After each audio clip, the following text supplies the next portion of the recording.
বিরিয়ানি দোকানের নাম কেউ দাওয়াত রইল দেয়?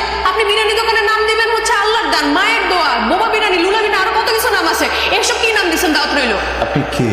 আপনি কেন? আপনি কোথা থেকে? আমি তো আপনাকে চিনি না। আমার দোকানের যেই নাম ইচ্ছা আমি সেই নাম দিব।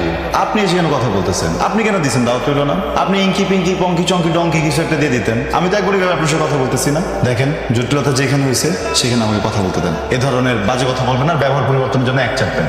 বলতেছিলাম কি, আমি যখন এই গেটের বাইরে আসছি, এই যে আপনি বলেন না আপনারা কারা, আমি কি বলছি দাওয়াত রইল। আমি কি একা একা জোর করে ভিতরে ঢুকছি নাকি আপনি আমাকে ভিতরে ঢুকতে বলছেন? আমি ঢুকেছি। উনি আমাকে ভিতরে ঢুকেছে। আচ্ছা, আমি যখন এখানে এসে বসছি আমি কি আপনার কাছে টাকা চাইছি? স্যার, আপনি নিজে থেকে আমাকে টাকা দিচ্ছেন না? আমি নিজে থেকে টাকাটা দিচ্ছি। এই যে টাকাটা নিয়ে যে আমি চলে গেছি, তারপর যে একটা জটিলতা তৈরি হয়েছে, এবার জন্য আপনি আমাকে ফোন দিচ্ছেন, আমি সাথে সাথে চলে আসছি না? মুরবি আপনারাই বলেন, আমার যদি ভিতরে কোনো খারাপ নিয়ত থাকতে আমি পালাই যেতাম না? পালাইছি? কথা যোগ বিষয় যেটা হইতেছে, আমার তো বিরিয়ানির দোকান, আমিও ক্যাটারিং এর টুকটাক কাজ করি, টুকটাক বিয়ের সাথে আমরাও করাই। আমি যখন দেখতেছি এত বড় একটা অর্ডার আসছে, আমি বলছি আপনি মনে হয় অন্য কার কাছ থেকে আমার খবর শুনে আমার এই অর্ডারটা দিতেছেন। দেখেন, আপনাকে যে টাকাটা দিচ্ছে আপনি আমাকে দিয়ে দেন, আমি আমার কাজটা সুন্দর মতো শুরু করতে পারি। প্লিজ টাকাটা দিয়ে দেন। মানে কি? টাকা কি আপনি আমাকে দিচ্ছেন? আমি আপনাকে কেন টাকা দিব? হ্যাঁ, আর আপনি আমার কাছে টাকা চাওয়ার কি? আমাকে যিনি টাকা দিচ্ছেন উনি যদি আমার কাছে টাকা চান, আমি সাথে সাথে ওনাকে টাকা দেবো। আচ্ছা ভাই, আমিই বলতেছি আপনি টাকাটা দিয়ে দেন। উস্তাদ পুরাই তো কট। স্যার, আপনি নিজের মুখে টাকা আমার উস্তাদ টাকাটা ফেরত দিত, কিন্তু একটা বার বোঝার চেষ্টা করেন, এই যে ইভেন্টটা করতে আপনি আমাকে অ্যাডভান্স দিচ্ছেন না? এরকম আমরা কিন্তু এই কাজটা করতে গিয়ে বিভিন্ন জায়গায় অ্যাডভান্স দিয়ে ফেলেছি। যেমন শাহবাগ ফুলের দোকান, 1,00,000 টাকা আমরা দিয়েছি অ্যাডভান্স।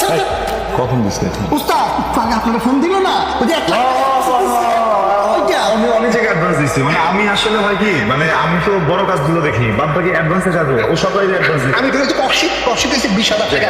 সব জায়গায় অ্যাডভান্স দিতেছে, আমি তো 4 টাকা ফেরত দিতে হবে। করতে গেল আচ্ছা, আমার সেটা সমাধান আছে। আমি বলি কি, উনি 10 লাখ টাকা অ্যাডভান্স দিচ্ছে, আমি 10 লাখ টাকা অ্যাডভান্স দিচ্ছি। আমার 10 লাখ টাকার কাজ আমি করে দিই, উনি ওনার 10 লাখ টাকার কাজ করে দিক, তাই না?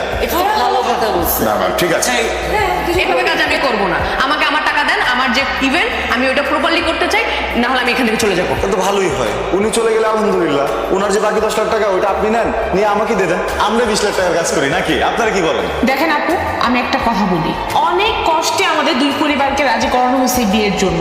এমনিতেই আমাদের প্রেমের বিয়ে, আর এর মধ্যে একটা ঝামেলা লাগিয়ে গেছেন, আপনারা দুজনই বুঝতেছেন। ভাইয়া, হয় আপনারা দুজন একসাথে কাজটা করেন, আর না হলে আপনারা দুজনই টাকা এক্ষুনি আমাদেরকে ফেরত দিবেন। কিভাবে দিবেন আমি জানি। একদমই ঠিক বলছে আমাদের। একদম, আমাদের দিক দিয়ে কোনো সমস্যা নেই, আমরা রাজি। ঠিক আছে, আমি কাজটা করব, কিন্তু আপনি যে প্ল্যানিংটা দিচ্ছেন ওই প্ল্যানিংটাই হবে না। কিন্তু আমার কাজের মাঝখানে যেন কেউ না আসে। কি যে দিন এলো পোলাপানের ভাই, ইভেন্ট ম্যানেজমেন্ট লাগে, আর আমাদের সময় আমরা নিজেরাই সবকিছু করে ফেলেছি। এই শোনো, স্পেসটা ঠিক এই জায়গাটায় বুঝতে পারছো? আমি যখন এই বাংলোটা বানিয়েছিলাম তখন আর্কিটেক্ট